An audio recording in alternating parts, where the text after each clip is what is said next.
अस्सलाम वालेकुम students, this is Ibrahim. एक सवाल है मेरा आपसे।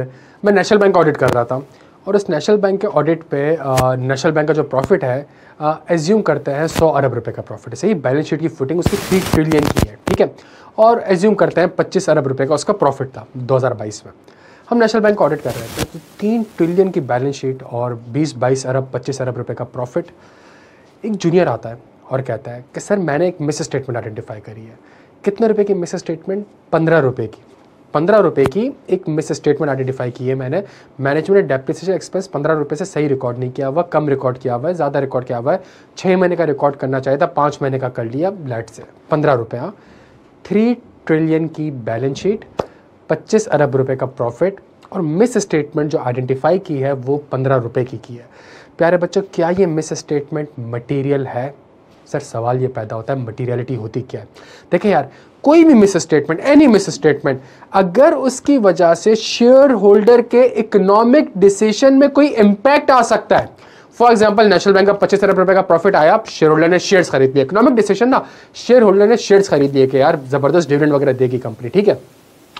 बाद में उसको पता चलता है कि अबे यार 15 रुपए से प्रॉफिट ज़्यादा है, 25 अरब रुपए की जगह 15 रुपए से प्रॉफिट ज़्यादा है।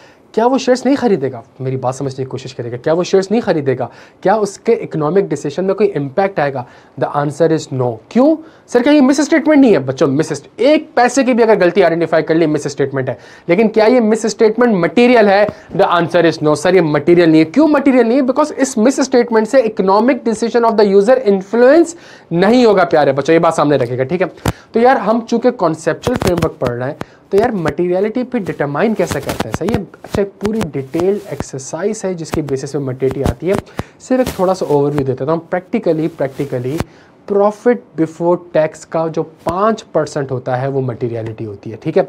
आपके बहुत से सवाल जहन में आ रहे होंगे, बिल्कुल वाजिब सवाल है। सर पीआईए का ऑडिट करते होंगे तो पीआईए तो प्रॉफिट में नहीं है, लॉस में तो क्या लॉस का 5% लेंगे? सर क्या हमेशा प्रॉफिट बिफोर टैक्स लेंगे? सर इस 5% की लॉजिक क्या है? क्या नेट एसेट्स नहीं ले सकते? क्या पीपी नहीं ले सकते? प्यारे बच्चों, अभी चूंकि हम कॉन्सेप्चुअल फ्रेमवर्क को समझने की कोशिश कर रहे हैं तो फिलहाल हमने सिर्फ इतना समझना है कि मटीरियलिटी का जो 5% होता है वो कहलाता है आपका जो प्रॉफिट बिफोर टैक्स का 5% होगा वो होगा मटीरियलिटी। और अगर कोई मिस स्टेटमेंट इस मटीरियलिटी से ज्यादा होगी तो फिर आप क्या कहते हैं, फिर ये मटीरियल मिस स्टेटमेंट तस्वुर की जाएगी। लेकिन अगर वो मिस स्टेटमेंट पीबीटी के 5% से कम है, for example profit before tax 100 रुपए का है और 5 रुपए की, आपको 6 रुपए की मिस स्टेटमेंट आइडेंटिफाई होगी, ठीक है। तो प्रॉफिट बिफोर टैक्स 100 रुपए का है, मटीरियलिटी बनती है 5 रुपए, 100 रुपए का 5% 5 रुपए, और आपने मिस स्टेटमेंट आइडेंटिफाई कर ली 6 रुपए की, 7 रुपए की, 8 रुपए की, 9 रुपए की।